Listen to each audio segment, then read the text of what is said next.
Welcome to the new class of topic solution. Okay, previous lecture के अंदर हमने discuss किया था डिफरेंट टाइप्स ऑफ सॉल्यूशंस हमने देखे थे and then we have talked about the calculation of the concentration, है ना। कंसंट्रेशन जो है सोल्यूट का इनटू सॉल्वेंट, इसके बारे में हमने लास्ट लेक्चर के अंदर डिस्कस किया है। मोलारिटी, मोलालिटी, मोल फ्रैक्शन, है ना, पार्ट्स पर मिलियन, ये सारी चीजें हमने डिस्कस की थी, right. We have dealt with few numericals as well and I have asked you to ask your doubt in your comment box. There are few doubts asked that I will answer them personally. Okay. Now we'll start with the new topic. First we'll discuss about intensive and extensive properties. पहले ये देखते हैं कि होती क्या है intensive और extensive property, ठीक है। अब इंटेंसिव प्रॉपर्टीज मतलब क्या है? Those which are independent of the mass. ऐसी प्रॉपर्टी जैसे टेम्परेचर है, डेंसिटी है, it is independent of the mass. आप मास कितना ही ले लो, क्वांटिटी कितनी ही ले लो, उसकी उन प्रॉपर्टीज के ऊपर कोई फर्क नहीं पड़ेगा उस मास का। मतलब आप कम मास के साथ काम कर रहे हो, ज्यादा मास के साथ काम कर रहे हो, उससे कोई फर्क नहीं। These properties are called as intensive properties, right. अब हम बात करते हैं एक्सटेंसिव प्रॉपर्टीज की। वो कौन सी होंगी? These are the properties which depends upon mass. Mass के ऊपर डिपेंडेंट प्रॉपर्टीज को बोलते हैं एक्सटेंसिव प्रॉपर्टीज। हालांकि ये जो टॉपिक है आपका, ये क्लास 11th में in the very first lesson we have discussed it earlier. This is just a part of revision for you कि एक बार आपको एक रिवाइज देना है कि भैया ये वो प्रॉपर्टीज है जो मास इंडिपेंडेंट है and the extensive properties are those which are mass dependent properties. Like अगर आप वेट निकाल रहे हो, है ना, तो वो क्या हो जाएगा, उसके मास के बिना हम उसको नहीं निकाल सकते, है ना। तो इस तरीके से जो प्रॉपर्टीज हैं ये क्या हो जाएंगी आपकी एक्सटेंसिव प्रॉपर्टीज। अब इसके बाद में हम बात करते हैं कि नया कॉन्सेप्ट है फॉर यू, कॉलिगेटिव प्रॉपर्टीज।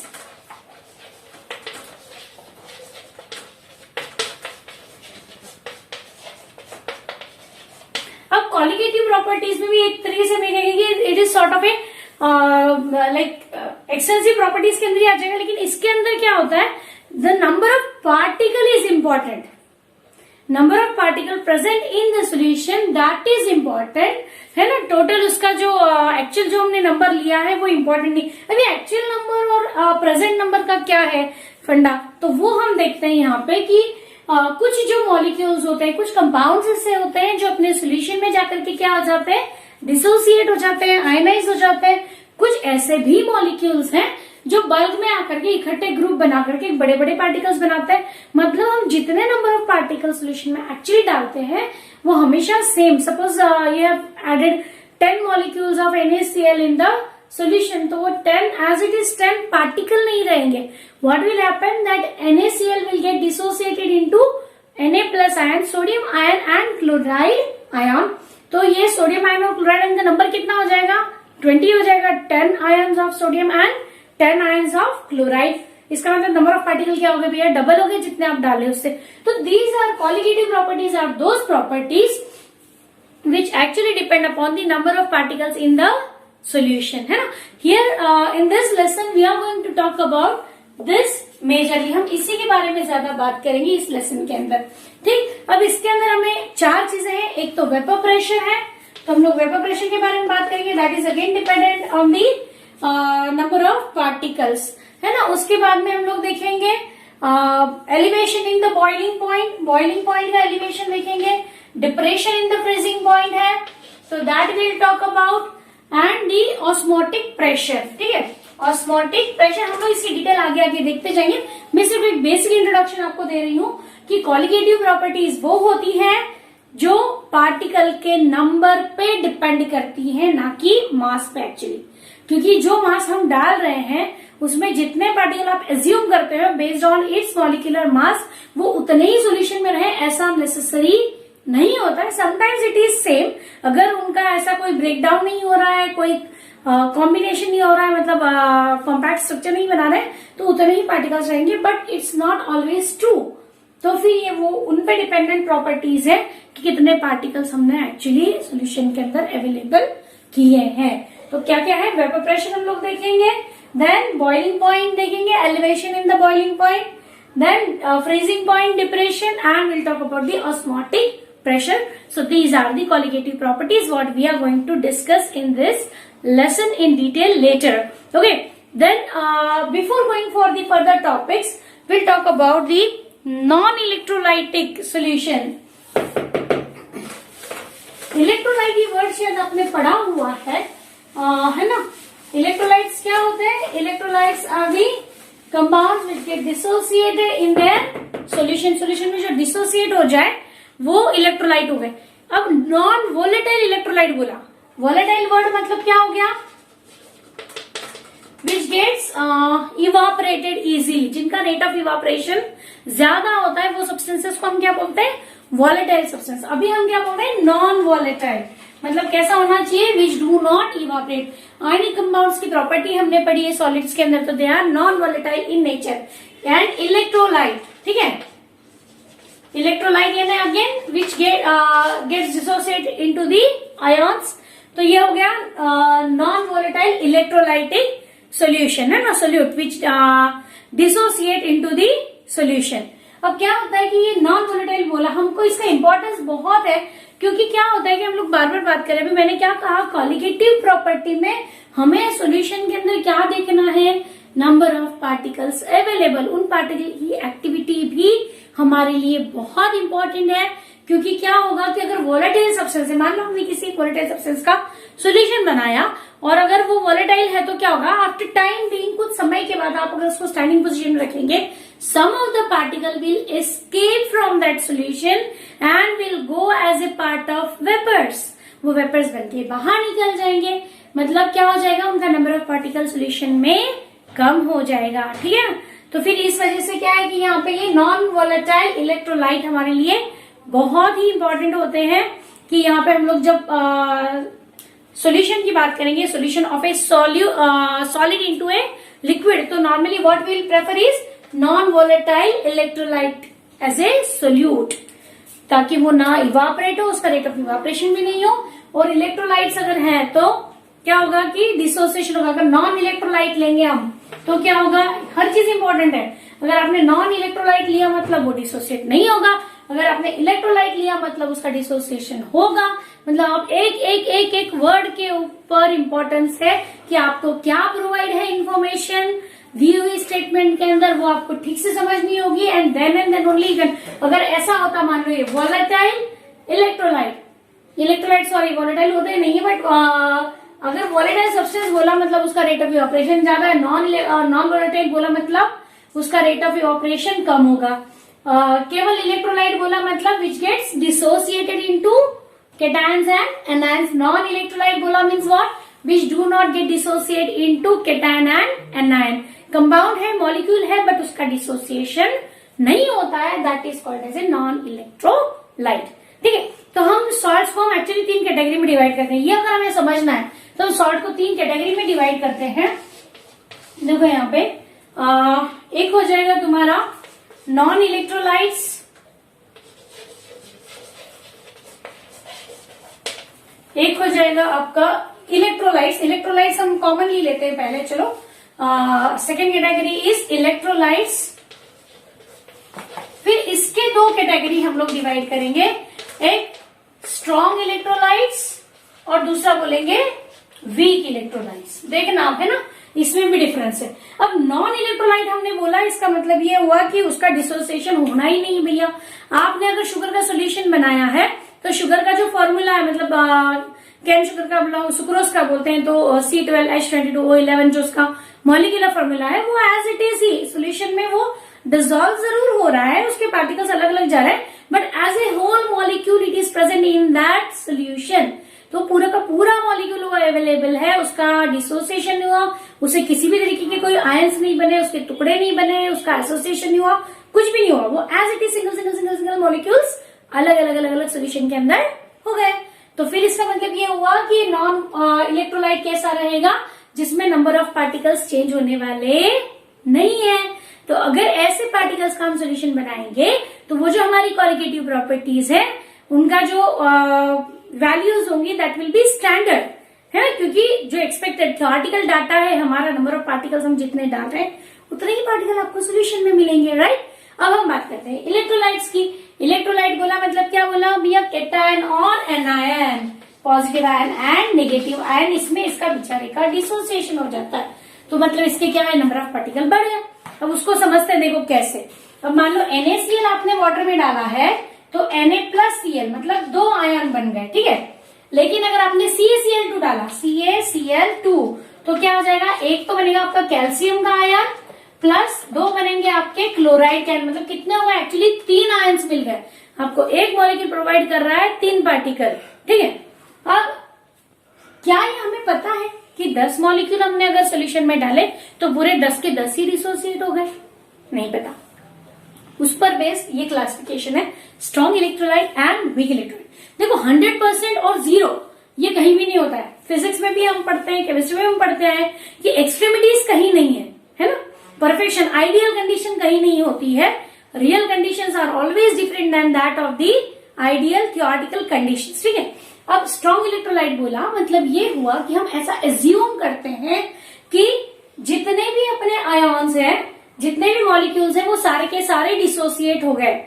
हालांकि ये भी सच है कि एसोसिएशन भी होगा, उसमें भी पॉसिबिलिटी है, चांसेस हैं, but there is assumption that maximum of the molecules, 10 molecule डाले तो 9 तो डिसोसिएट हो ही गए। तो एज्यूम किया जाता है कि जितना आपने पार्टिकल्स डाला है उतने का सबका डिसोसिएशन हो जाएगा।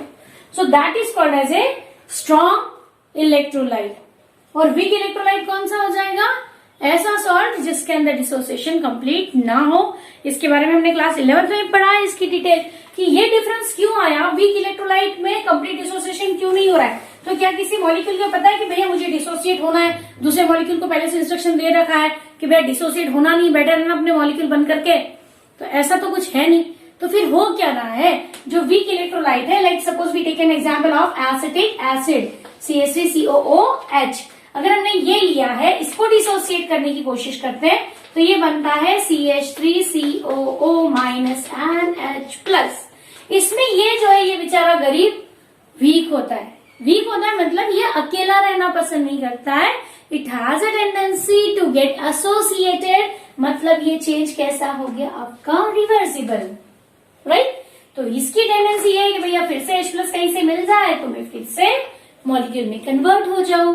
तो इसलिए अगर आपने 10 मॉलिक्यूल सोल्यूशन में डाले तो मुश्किल से 4-5 मॉलिक्यूल जो होंगे वो यहाँ पे रिवर्सिबल रिएक्शन, हमने क्लास 11 में बहुत अच्छे से इसके बारे में डिस्कस किया हुआ है, so I won't go in detail about that. ये जो है आयनाइजेशन, ये अगर रिवर्सिबल है यहाँ पे तो इसका मतलब है कि 100% आपको डिसोसिएशन कभी भी नहीं मिलेगा। It always attains an equilibrium. तो वो कैटेगरी होती है वीक इलेक्ट्रोलाइट्स की, ठीक है। तो क्योंकि अब मेरी ये डिसोसिएशन वाली बात कहां से आई, तो वही वापस जाएंगे हम क्वालिटेटिव प्रॉपर्टीज पर। उस पे नंबर ऑफ पार्टिकल्स कितने बन रहा है इस पे डिपेंड कर रहा है। अब स्ट्रॉन्ग इलेक्ट्रोलाइट की केस में अगर आपने 10 मॉलिक्यूल डाले तो पूरे 10 ही डिसोसिएट हो गए, तो टोटल 20 पार्टिकल्स मिल गए। ऐसा एज्यूम करें, मान लो NaCl का जो हमने एग्जाम्पल लिया था वो लेकर हम बात करें NaCl का, तो NaCl के हिसाब से क्या हो जाएंगे, एक मॉलिक्यूल में से 2 आयंस निकल के आ रहे हैं तो आपके 20 हो जाएंगे टोटल। लेकिन एसिटिक एसिड में क्या हुआ, आपने 10 डाले हैं तो 10 में से केवल 4 ही डिसोसिएट हुए, बाकी के 6 तो ऐसे मॉलिक्यूल ही प्रेजेंट है, मतलब डिसोसिएशन कंप्लीट नहीं है। तो आपके नंबर ऑफ पार्टिकल एक्सपेक्टेड, मतलब डिसोसिएशन वाले भी एक्सपेक्टेड से अलग वैल्यूज देंगे। तो ये चीजें आपको समझना बहुत जरूरी है, या आना चाहिए। If you want to refer, if you have still doubts, you can refer in class 11 books. That is better to clear these concepts before you go for the next studies, क्योंकि जब तक आपको बेसिक नहीं आता है आप आगे का नहीं समझ पाएंगे concept. So be very clear about your basics. Okay, let it be. Now will go for the next topic. Just a minute, let me just see it. Okay, now will talk about the solution of the gases in liquids. Liquids के बारे में बात करेंगे। अभी हमने देखा कि एक तो हमने सोल्यूट इनटू सॉल्वेंट, मतलब सॉलिड इनटू ए लिक्विड वाला कंसेप्ट मैंने भी आपको बताया, electrolyte, non electrolyte, volatile, non volatile, ये सब कुछ हमने डिस्कस किया। अब हम देखते हैं कि गैस जो होते हैं अगर उनको लिक्विड में डिसॉल्व करें तो कैसे करें। उसका एक सबसे अच्छा एग्जांपल है जो आपके फेवरेट होता है, कोल्ड ड्रिंक्स। कोल्ड ड्रिंक्स के अंदर हम क्या डालते हैं, शुगर का सोल्यूशन बनाते हैं, उसके अंदर कुछ फ्लेवरिंग एजेंट्स डाल देते हैं, कलरिंग एजेंट डाल देते हैं, और उसके बाद में हम डालते हैं उसके अंदर carbon dioxide. And how it is added, उसको डालने के लिए क्या करना पड़ता है, टेम्परेचर कम करना पड़ता है और प्रेशर बढ़ाना पड़ता है, तब जाकर के वो डिसॉल्व होता है ना। तो इसका मतलब there are certain conditions which are required for the dissolution of the gases in the liquid. इसके बारे में हमने और प्रीवियस क्लास में बायो में भी पढ़ा हुआ, if you remember, the dissolved gases carbon dioxide and oxygen water के अंदर डिसॉल्व होते हैं। ऑक्सीजन का जो परसेंटेज है एयर के अंदर, उसके मुकाबले वाटर के अंदर उसका परसेंटेज क्या होता है, काफी ज्यादा होता है। उसके पीछे रीजन क्या है, उसकी सोल्युबिलिटी ज्यादा होती है ना। कार्बन डाइऑक्साइड का भी परसेंटेज काफी ज्यादा होता है वाटर के अंदर। नाइट्रोजन का percentage, sorry not carbon dioxide, वो मैंने गलत तरीके से बोल दिया, सॉरी फॉर दैट। नाइट्रोजन का जो परसेंटेज होता है एयर में वो ज्यादा होता है, वाटर के अंदर कम होता है। ऑक्सीजन का एयर में कम होता है और वो वाटर में ज्यादा होता है, क्योंकि ऑक्सीजन की सोल्युबिलिटी वाटर में ज्यादा है। ठीक है, उसी तरीके से कार्बन डाइऑक्साइड की भी ज्यादा है। इसी का इंपॉर्टेंस भी हमने पढ़ा हुआ है, इफ यू रिमेम्बर, कि ये जो एक्स्ट्रा डिसॉल्व्ड ऑक्सीजन और कार्बन डाइऑक्साइड है, ये एक्वाटिक लाइफ के लिए इट इज लाइक ए बून, है ना। उनके काम की चीजें भैया, उनको ऑक्सीजन चाहिए तो वाटर से लेना पड़ता है। जो कैल्केरियस ऑर्गेनिजम्स होते हैं उनको शेल्स बनाने के लिए कार्बन डाइऑक्साइड की जरूरत पड़ती है, तो that is also taken up from that dissolved carbon dioxide, है ना। तो ये सारी चीजें हो गई भैया, उनकी सोल्युबिलिटी अलग अलग गैसेस की अलग अलग होती है। दैट इज अगेन एक टेम्परेचर डिपेंडेंट। टेम्परेचर आप कांस्टेंट कर दें, एक लॉ है इससे related which is called as Henry's law, है ना। वो क्या कहता है कि भैया अगर आपने टेम्परेचर कांस्टेंट करे, किसी पर्टिकुलर कांस्टेंट टेम्परेचर पे अगर आपको सोल्युबिलिटी के बारे में डिस्कस करना है, तो मोल फ्रैक्शन जो है that pressure, partial pressure is directly proportional to the mole fraction. P is proportional to X. This is your mole fraction of that solute. और अगर इसको इक्वल टू करने जाएंगे तो P is equals to KH into mole fraction, where KH is the Henry's constant. वो अलग अलग gas की वैल्यूज अलग अलग होती है। ठीक है, मतलब ये क्या हो गया, मोल डायरेक्टली प्रोपोर्शनल टू प्रेशर किस पे डिपेंड कर रहा है, मोल फ्रैक्शन पे डिपेंड कर रहा है, मतलब नंबर ऑफ मोल्स पे डिपेंड कर रहा है, again depend upon the number of particles.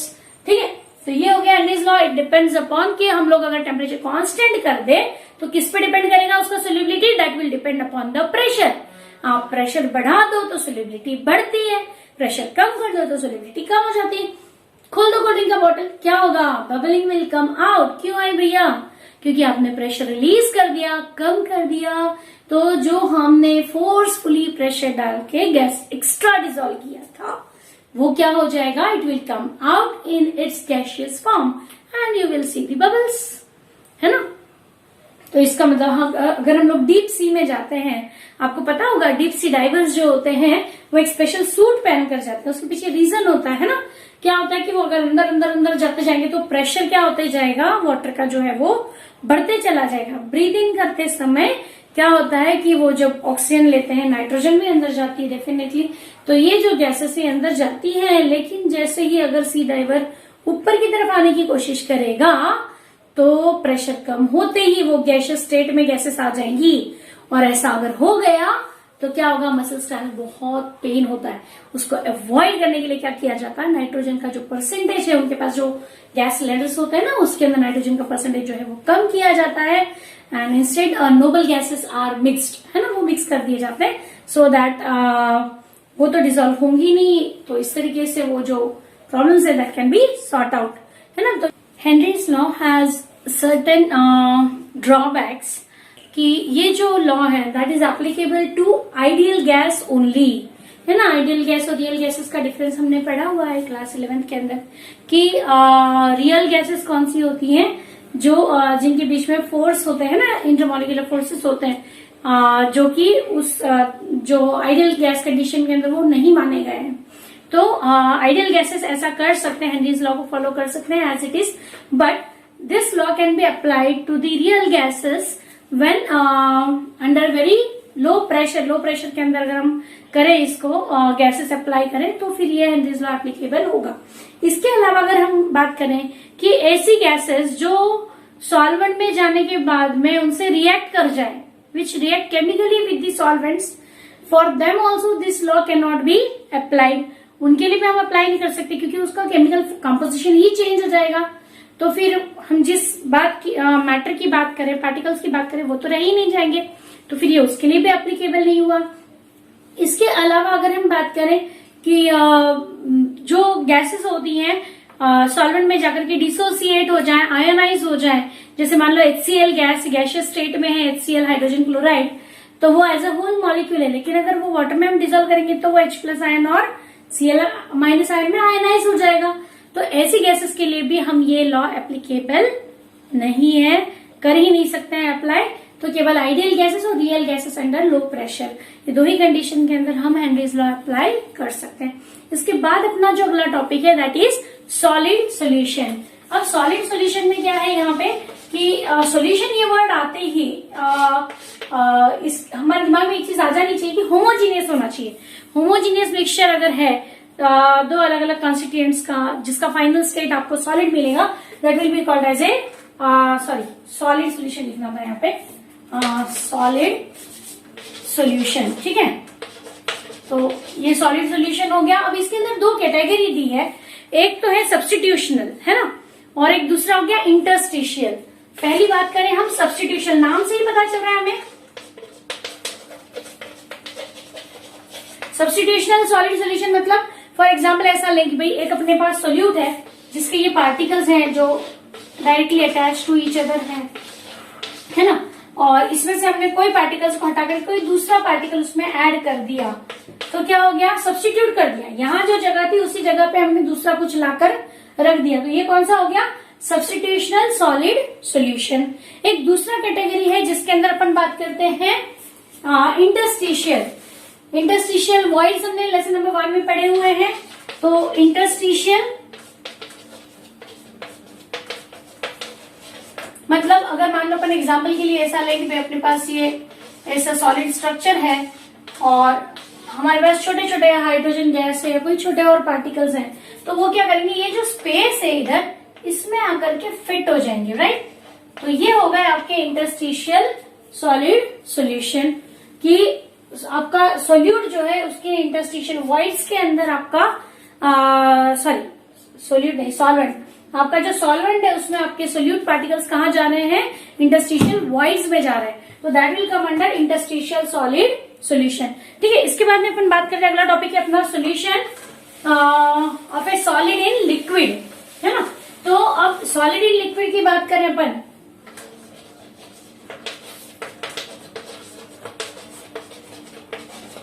Solid in liquid की बात करें अपन, तो क्या होता है कि final state after dissolution we get a liquid state, है ना। अब इसके अंदर क्या होता है कि एग्जांपल लेते हैं अपन, मान लो आपने एक ग्लास फुल ऑफ वाटर लिया है और उसके अंदर आप सॉल्ट ऐड कर रहे हो, if you are adding a pinch of a salt it will get dissolve easily, है ना। कभी कभी हम स्टर वगैरह कर देते हैं, ऐसा करके हमने उसको डिजोल्व कर दिया। If you add a spoon of a salt then again it's possible that whole quantity will be dissolved. If you add again one more spoon, then there may be a chance that कुछ part जो है उसका वो dissolve हो जाएगा, but the some part of salt will settle at the bottom, है ना। तो वो जो सेटल्ड पार्ट है नीचे वो आप डिजोल्व करो, मिक्स करो, स्टर करो, कुछ भी करो, इट वोंट गेट डिजोल्व।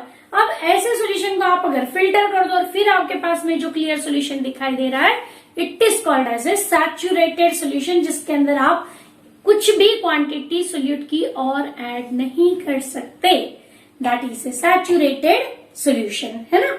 उसके बाद में हमने और भी कैटेगरी पढ़ी है उसकी, मतलब अनसैचुरेटेड, मतलब इससे पहले वाली हर कंडीशन अनसैचुरेटेड होती है, और अगर हमें सुपर सैचुरेट करना है तो हम क्या करते हैं, टेम्परेचर बढ़ाते हैं, इंटरमोलिकुलर स्पेसेस बढ़ा देते हैं, and the solute extra solute is dissolve, हो गया super. That is not part of our syllabus, मैं तो जस्ट एक वो टॉपिक निकला इसलिए वो चीज बता रही हूँ तुमको। इसके बाद में अपना अगला जो टॉपिक है सैचुरेटेड सोल्यूशन के बाद में, अगर हाँ ये बात करें कि सोल्यूट की बात करिए, मैंने इलेक्ट्रोलाइट नॉन इलेक्ट्रोलाइट वाला जो कंसेप्ट मैंने आगे बताया था, उसमें अगर आपके पास में आपका सोल्यूट इलेक्ट्रोलाइट है तो क्या होगा, अगर वो इलेक्ट्रोलाइट है तो it will gate dissociate into the solution. Solution में जाने के बाद उसका क्या हो जाएगा, डिसोसिएशन हो जाएगा, उसके कैटायंस और उसके एनायंस जो है वो अलग हो जाएंगे एक दूसरे से, and the number of particles will increase. जैसे कि मान लो NaCl है तो NaCl वाटर में जाने के बाद क्या हो जाएगा भैया, Na+ और Cl-, दो आयन में कन्वर्ट हो गया, है ना। तो इस तरीके से जो भी इलेक्ट्रोलाइटिक सॉल्ट होते हैं वो इस तरीके से डिसोसिएट हो जाते हैं। This process called as dissociation, है ना। और आयनाइजेशन किसको बोलते हैं, जो ऐसा होल मॉलिक्यूल गैसियस स्टेट में है, लेकिन ये तो सॉलिड में भी Na+ और Cl- ही थे, बस केवल इलेक्ट्रोस्टैटिक फोर्सेस से एक दूसरे से जुड़े हुए थे, बस वो सॉल्यूशन में आने के बाद दूर चले गए, इतना ही फर्क था। ठीक, इसके बाद में अगर मान लो HCl होता तो HCl गैसियस स्टेट में आयन्स नहीं थे, ना H+ था ना Cl- था, इसमें से कुछ भी नहीं था, लेकिन वाटर में जाने के बाद में H+ और Cl- हुआ, मतलब दिस इज आयोनाइजेशन। ठीक है, तो आयोनाइजेशन अलग कंसेप्ट हो गया और ये अलग चीज होगी। अब बात करते हैं हम एक और कंसेप्ट की, प्रेसिपिटेशन। प्रेसिपिटेशन किसको बोलते हैं, कभी कभी हम लोग क्वालिटी एनालिसिस करते हैं लैब के अंदर, तो हम लोग दो अलग अलग सोल्यूशन मिलाते हैं, आपको एक सॉलिड प्रोडक्ट मिल जाता है। तो कैसे आया भैया सॉलिड प्रोडक्ट, तो जो रिएक्शन हुई उसमें जो बाय प्रोडक्ट बना है that is insoluble in water, ऐसा करके हम कहते हैं कि इट्स गेट प्रेसिपिटेटेड। तो प्रेसिपिटेट कौन सी चीज होती है, अभी जो मैंने NaCl का जो आपको एग्जाम्पल दिया ना कि नीचे बेस के अंदर कुछ सॉल्ट बच जाएगा, तो वो जो एक्स्ट्रा सॉल्ट है दैट इज योर प्रेसिपिटेट, है ना। तो ये प्रेसिपिटेट की भी एक अच्छा सा कंसेप्ट है। अगर हम सैचुरेटेड सोल्यूशन की बात करें तो सैचुरेटेड सोल्यूशन में ऐसा किसी पार्टिकल को पता है कि भैया मुझे डिसॉल्व होना है, मुझे नहीं होना है, ऐसा कुछ नहीं होता है। उसमें भी क्या होता है पता है, जैसे मान लो अपने पास एक कंटेनर है, आपने पानी भर रखा है ना, NaCl के पार्टिकल्स आपने डाले हैं, तो मान लो इसमें से कुछ भी बहुत सारे पार्टिकल्स आपके आयनाइज होकर के इधर आ गए हैं, ये कुछ पार्टिकल यहाँ पे because now it is a saturated solution, लेकिन इनके जो इंटरमॉलिक्यूलर इंटरेक्शंस होते हैं ना वो काफी अलग अलग होते हैं। कई बार वो वीक होने से कोई मॉलिक्यूल्स जो है वो वापस से मॉलिक्यूलर फॉर्म में आके नीचे आ जाते हैं एज ए सॉलिड पार्ट, तो उसी समय यहाँ पे स्पेस अवेलेबल होते ही यहाँ का जो पार्ट है that will go out in the form of ions, मतलब इनके अंदर भी इक्विलिब्रियम अटेंड होता है। We have studied this in class 11। ये सिर्फ मैं इसलिए बता रही हूँ, आपको पता होना चाहिए कि सैचुरेटेड सोल्यूशन में भी जो सोल्यूट नीचे होता है वो स्टेबल पार्टिकल्स नहीं होते हैं, वो कोई फिक्स पार्टिकल्स नहीं है, उनका भी रोटेशन अंदर सोल्यूशन के अंदर चल ही रहा होता है।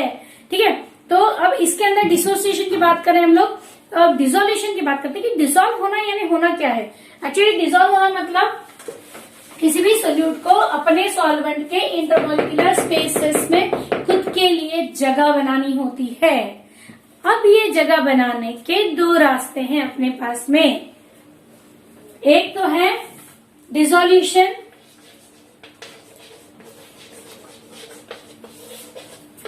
Due to solvation. ठीक है, अब सॉल्वेशन क्या होता है ये समझते हैं पहले हम लोग।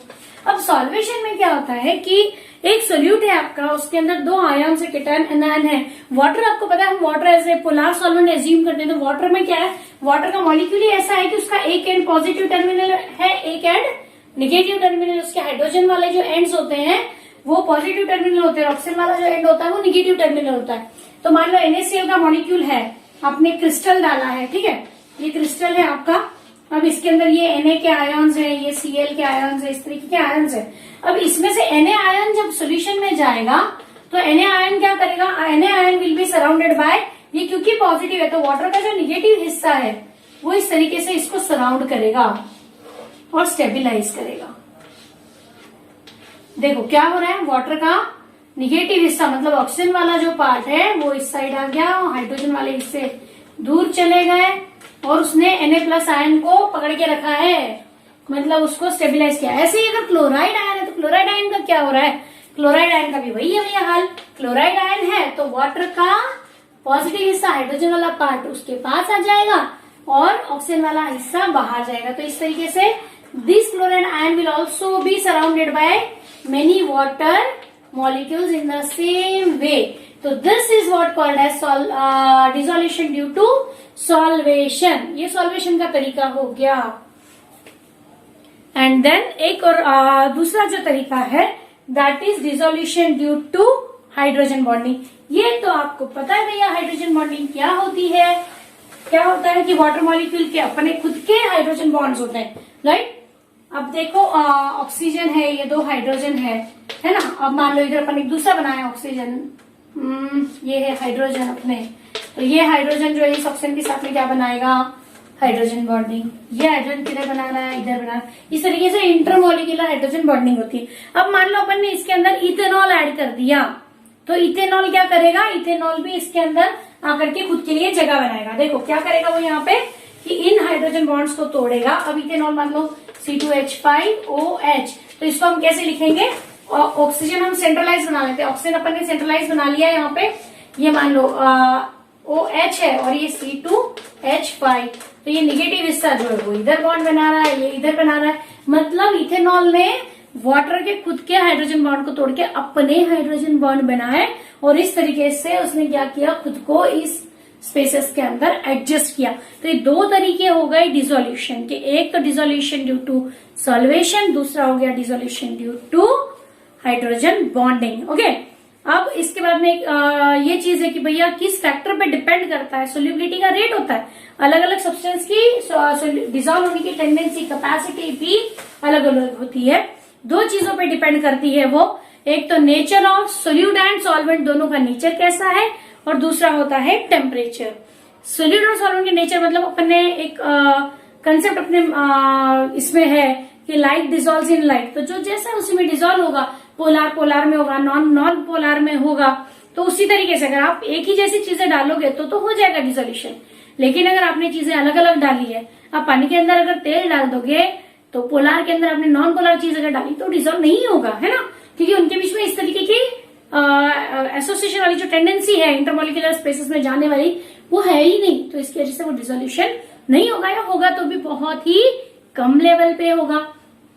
तो सोल्यूट और सॉल्वेंट दोनों का नेचर भी इंपॉर्टेंट होता है। और दूसरी चीज है टेम्परेचर। नॉर्मली टेम्परेचर बढ़ने से सोल्यूबिलिटी बढ़ती है। ठीक है, तो आज के लिए यही टॉपिक काफी है। नेक्स्ट टॉपिक जो है वो हम अगले वीडियो के अंदर देखेंगे। Thank you for watching this video. If you have any doubt you can ask in comment box.